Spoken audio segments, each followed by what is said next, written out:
इस वीडियो में हम लोग थ्योरम देखेंगे जिस पे दिया हुआ है suppose y is equals to F of x is a differentiable function of x on an interval I and y is 1 1 onto and dy by dx not equals to 0 on interval I. Also if f inverse of y is differentiable on f of I, then dy by dy of f inverse y is equals to 1 by f derivative of x, or dx by dy is equals to 1 upon dy by dx where dy by dx is not equals to 0. So ये question को आप inverse function के derivative के नाम से भी जानते होंगे, डेरिवेटिव ऑफ इन्वर्स फंक्शन. सो हमको जो प्रूव करना है वो जो बॉटम का पार्ट हमको दिया हुआ है that is d by d y f inverse, यहाँ पे जो ये लिखा हुआ ये इनवर्स है, f inverse of y is equals to 1 upon, और ये जो डैश है यहाँ पे इसका मतलब होगा derivative F dash of X. So यहाँ पे इसको बिगिन करने से पहले हमको क्या दिया हुआ है, हमारे क्वेश्चन में जो पार्ट दिया हुआ है हम इसको पहले नोटिस करते हैं that is y is equals to F of x, y is equals to F of x. और जहाँ पर हम लोग अगर देखें तो हम इसको लिख सकते हैं x is equals to f inverse of y. मैंने क्या किया, फंक्शन को उस तरफ भेज दिया तो वो इनवर्स फंक्शन हो गया एफ इनवर्स ऑफ वाई. ठीक है, अब देख सकते हैं कि एफ इनवर्स वाई, अगर देखो अगर मैं यहाँ पर एफ इनवर्स वाई यानी उसकी वैल्यू क्या लिख सकते हैं हम लोग यहाँ पर x. सो यही जो चीज़ है वो कन्वर्ट हो जाएगी, एफ इनवर्स y की जगह पे हम क्या लिख सकते हैं, x लिख सकते हैं. ठीक है, तो ये हो गया उसकी जगह पे x यानी upon d y is equals to, ठीक है, इज इक्वल्स टू. और आप देख सकते हैं ये जो y is equals to F of x है, इसका अगर हम डेरिवेटिव फॉर्मेट लिखें यानी D Y by D X लिखें तो वो क्या होगा, D Y by D X which will be nothing but if F dash of X. तो ये मैंने उसका डेरिवेटिव फॉर्मेट लिखा, यानी in short F dash x का मतलब क्या है, D Y by D X. So इसी को मैं वापस से पुट कर देता हूँ यहाँ पर, दैट इज इसका तो हमने पुट कर दिया d x by d y equals to 1 upon f dash x का मतलब भी क्या है, D Y by D x. ठीक है, यानी इन शॉर्ट ये जो दो टर्म दिए गए ये दोनों के एग्जैक्टली सेम है और हमको ये प्रूव दैट करना है. तो आप चाहे तो इसको प्रूव करें या इसको प्रूव करें, मुझे तो लगता है ये आपको सिंपल पड़ेगा. आप इसी को प्रूव करके बाद में इस फॉर्मेट में लिख सकते हैं अगर एक ही पूछा गया है, और अगर दोनों पूछे गए तो सबसे अच्छा फॉर्मेट तो यही वाला है. ठीक है, सो स्टार्ट करते हैं. सो हम देख सकते हैं कि यहाँ पर जो हमारा y जो फंक्शन है वो डिपेंड करता है x, यानी y is equal to F of x, और जो हमारा फंक्शन है वो कैसा है, डिफरेंशिएबल फंक्शन ऑफ x है. ठीक है, तो हम लोग यहाँ पे लिख देते हैं y is a differentiable function of x, y is a differentiable function of x. Okay, और जो मैंने ऊपर का पार्ट लिखा है ये पार्ट ये आपको समझाने के लिए लिखा है कि ये दोनों जो क्वेश्चन है वो एक्जैक्टली सेम है. ठीक है, और एक्चुअल डेरिवेशन यहाँ से शुरू होता है. सो y is a differentiable function of x, और हम क्या करते हैं, एज्यूम कर लेते हैं लेट क्या करेंगे, लेट डेल्टा x, ठीक है, delta x be small change या स्मॉल चेंज इन वैल्यू. ठीक है, ये वैल्यू होगी. ठीक है, small change in value of x. अच्छा, एक बात आप नोटिस कर सकते हैं कि यहाँ पे जो y differentiable function of x, ये देख सकते हैं कि y जो है वो x पे डिपेंड करता है, और यहाँ पर x की वैल्यू पे डेल्टा x का चेंज आ गया है, तो correspondingly therefore delta y will be small change in value of y. अगर x का जो चेंज आया है वो डेल्टा x है तो डेल y क्या होगा, y पे आने वाला स्मॉल चेंज होगा. और साथ ही साथ हम देख सकते हैं कि जो स्मॉल चेंज होने की वजह से, जो चेंजेस है बहुत स्मॉल होने की वजह से हम क्या लिख सकते हैं कि इधर डेल्टा x, जो हमारा डेल्टा x है वो क्या हो रहा है, डेल्टा x टेंड कर रहा है वैल्यू 0 की तरफ. सिमिलरली डेल्टा y भी क्या करेगा, टेंड करेगा 0 की तरफ. सो अब हम लोग वैल्यू के फॉर्मेट में आ चुके हैं. ठीक है, अब हम अपने एम की तरफ ध्यान रखते हुए जो फॉर्मेट हमको चाहिए वो फॉर्मेट पे हम यहाँ पे काम कर सकते हैं. सो मैं क्या करूँगा कि जो मुझे एम है मेरा, वो ये मेरा एम है, that is d x by d y equals to 1 upon d Y by D x. मैं एज्यूम कर लेता हूँ कि ये क्रॉस यहाँ पर है.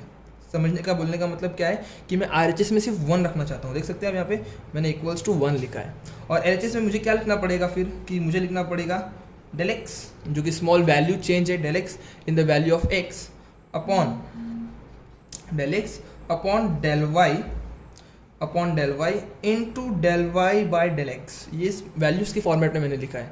आप देख सकते हैं कि अगर ये वैल्यूज़ डेल वाई कट हो जाए तो क्या बचेगा, देख सकते हैं del y कट हो सकता है, del x कट हो सकता है, तो हमको क्या मिलेगा, इन शॉर्ट 1 मिलेगा। यानी आप वैल्यू फॉर्मेट में इसको इस तरह से रिप्रेजेंट कर सकते हैं।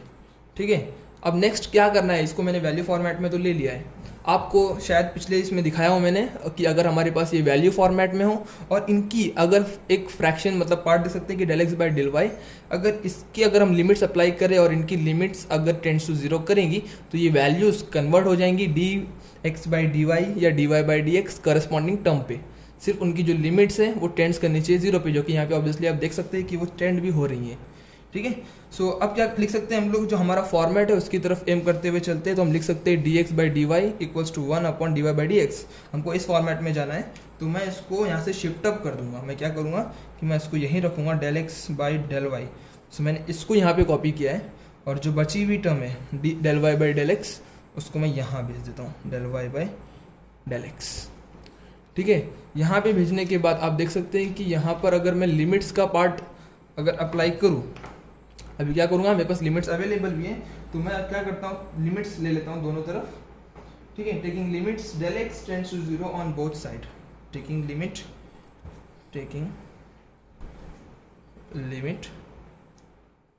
del x tends to 0 on both side. ऐसा करने से क्या हो जाएगा, अब मैं यहाँ पे इसको लिख देता हूँ कि ये कन्वर्ट हो जाएगा। देखो मैं इससे कन्वर्ट में बाद में करूँगा, पहले मैं इसको लिमिट का फॉर्मेट में लिखता हूँ, limit del x tends to 0, ठीक है, del x upon del y equals to 1 upon limit del x tends to 0 del y by del x।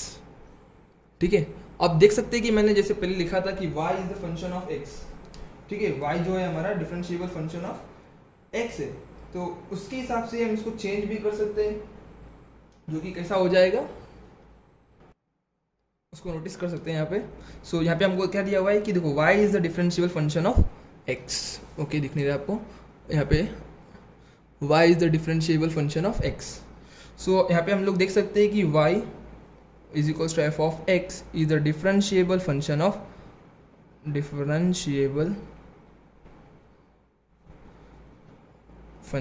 x, और लिमिट फॉर्मेट में वो अवेलेबल है हमारे। ठीक है, इसकी जो वैल्यूज़ जो है स्मॉल इंक्रीमेंट वैल्यूज़ वो टेंड कर रही 0 की तरफ, और वो फंक्शन y का जो फंक्शन है डिफरेंशिएबल फंक्शन ऑफ x है, तो हम इसी को यानी limit del x tends to 0 del y by del x equals to क्या लिख सकते हैं, तो उसको हम डेरिवेटिव फॉर्मेट में यानी dy बाई dx के फॉर्मेट में उसको लिख सकते हैं। ठीक है, और which exist and is finite. Okay sir, finite है, which exist and is finite. So इसी वजह से हम RHS के पार्ट को डिफाइन कर पाए। ठीक है, यानी कि हमारा जो इक्वेशन है उसको मैं 1 अगर बोल दूँ, तो therefore equation 1 becomes limit del x tends to 0 del x by del y equals to 1 upon, ठीक है, मैं अभी यहाँ पे जो 1 becomes मैं इसको लिखूँगा dy by dx। ठीक है, एज RHS exist। ठीक है, आप देख सकते हैं कि RHS जो हमारा है यहाँ पर एग्जिस्ट करता है and is finite. So correspondingly हम लिख सकते हैं कि हमारा LHS, therefore LHS exist and is to finite अभी इसको सिर्फ क्या लिखना है हमको कि हमने पहले भी देखा था कि जो हमारा del x है, एज del x क्या कर रहा था, टेंड्स टू 0 हो रहा था, तो del y भी क्या करेगा, टेंड्स टू 0 होगा। सो उस हिसाब से हम यहाँ पर जो चेंजेस होंगे उस हिसाब से क्या लिख सकते हैं कि जो लिमिट जो LHS का पार्ट है यहाँ पे, सॉरी यहाँ पर का ये वाला पार्ट, यानी limit del x tends to 0 था ना यहाँ पर, तो अभी हम लोगों ने del x टेंड्स टू 0 तो del y भी टेंड्स टू 0, तो मैं यहाँ पर del x टेंड्स टू 0 की जगह पे क्या लिखूँगा, del y tends to 0।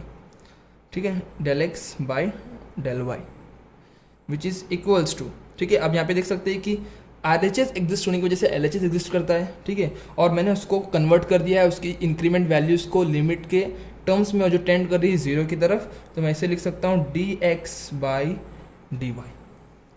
So finally equation 1 becomes क्या हो जाएगा वो, देयरफॉर इक्वेशन 1 बिकम्स, मैं यहाँ पे लिख दूंगा उसको dx अपॉन dy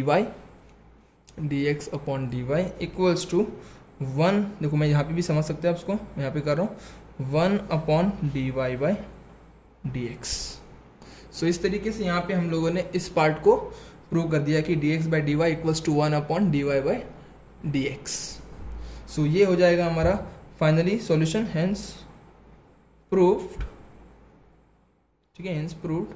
साथ ही साथ इसको एक और तरीके से भी प्रूव कर सकते हैं हम लोग, ठीक है, वो उसकी भी मैं वीडियो अपलोड कर दूंगा। और यहाँ पे एक स्पेशली नोटिस यहाँ पे ध्यान रखने की ज़रूरत है कि वो dy बाई dx जो आपको बोला गया था कि which is not equals to 0, so ये क्यों बोला जा रहा है कि अगर dy by dx tends to 0 हो जाएगा, ये वैल्यू अगर 0 हो गई तो ये अल्टीमेटली dx बाई dy की वैल्यू इनफाइनाइट हो जाएगी, जो कि पॉसिबल नहीं है, इसलिए यहाँ पर ये वैल्यू 0 नहीं होगी।